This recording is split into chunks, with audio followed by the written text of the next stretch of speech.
Hello, everybody, and welcome back to another 2024 election prediction. Today, I'm going to be doing an election prediction between Joe Biden, the incumbent president of the United States of America, and Ron DeSantis, the incumbent governor of the state of Florida. Ron DeSantis, a very possible contender to be the nominee for the Republicans in 2024, should President Trump decide not to run, although it does seem like he is seeming like he will run in 2024. However, definitely one of the predictions I needed to do for Biden week. We're now 4 of 7 days through Joe Biden's week. It seems like it's already been going by so fast, but we are already on day 4, which is really unbelievable.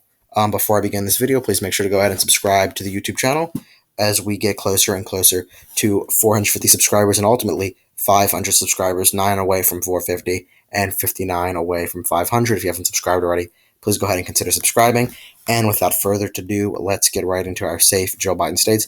I personally see Ron DeSantis as being a very good contender for the Republicans in the 2020 for election. He's been very, very important, a very, very crucial figure in Florida in shifting that state to the right. People are starting to call what he's been able to do there the DeSantis effect. And people are saying that possibly Glenn Youngkin in Virginia could help shift that state to the right. And they're referring to that as the quote DeSantis effect. He's been very good in realigning Florida. It's definitely shifted more Republican now.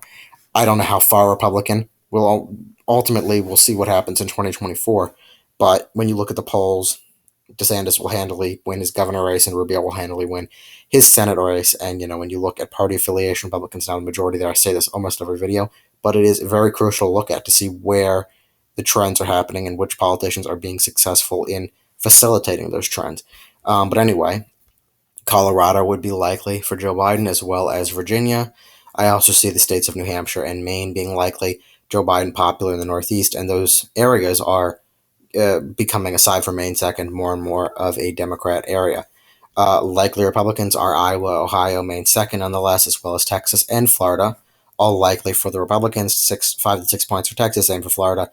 And then Iowa, Ohio, Maine second. Trump margins, I would presume. That brings it to 219 to 210. DeSantis with a 9-point electoral vote lead over Biden, however, still 109 electoral votes to calculate. Lean Joe Biden states, this would be Minnesota, this would be New Mexico. Both of those states would lean for Joe Biden, and those are going to be the only states that lean in favor of Joe Biden. Actually, I'll just include Maine second for the sake of things. I won't say it goes to the tilt margin. So 226, that gives him a slight lead over DeSantis. However, there is going to be a few DeSantis lean states, and that already puts him over at the moment at 235. North Carolina will lean for Ron DeSantis. He's been pretty successful there. He hasn't been successful yet, but there's been, when you look at the proportion of Democrats to Republicans there, it's always going to be a close state. However, there's a slightly higher proportion of Republicans to Democrats. I see Ron DeSantis winning the state of Wisconsin by a lean margin. I see him being able to win the state of Arizona by a lean margin, as well as the state of Nevada by lean margins. When you look at that Hispanic shift in that region, I see Ron DeSantis doing fairly well in that area. I see Joe Biden being able to tilt Georgia in his favor, Ron DeSantis tilting Pennsylvania and Michigan in his favor, making this a 296 to 242 general election, a pretty close general election, but Ron DeSantis does defeat Joe Biden. Georgia, in my mind, would be probably the closest state, possibly Michigan as well. But, with the polarization of the country, even with Joe Biden at these record low approvals and record high disapprovals, there are a few instances that you will see landslides in a general election with Joe Biden as the nominee. And even in this, Ron DeSantis does defeat Joe Biden, even though it is still by a relatively small margin, 10 points less than the margin Joe Biden defeated Donald Trump by in 2020.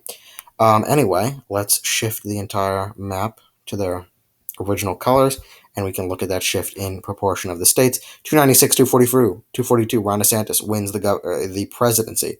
Let me know in the comments what you think of my prediction, what states you would change, and what states you would keep the same. Like the video, and stay tuned for more videos to come out later this week for Biden week. We had Trump week, then we have Biden week, and next week it will be split between Kamala Harris and Ron DeSantis and their respective opponents. With that, thank you guys so much for watching this video.